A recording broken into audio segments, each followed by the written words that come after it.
આપણે વાત કરીએ તો તોરણી આ લીમડાના નીચે નાનો એવો મઠ અને મઠની માલપા એવો નાનો એવો લાકડાનો પાલક, નાના એવા લાકડાના પાલકની માલપા હવા વેગનું લાકડાનું થોડું મારી જોગમાં આ મેલડી બેઠી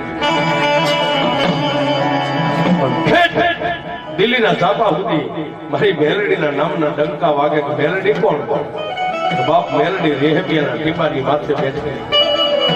લાંબી આંગળી કરોડ જો પોસાનો હિસાબ લે ને તો મારી વહતા ભુવાની રેહમિયાની મેલડી લાવો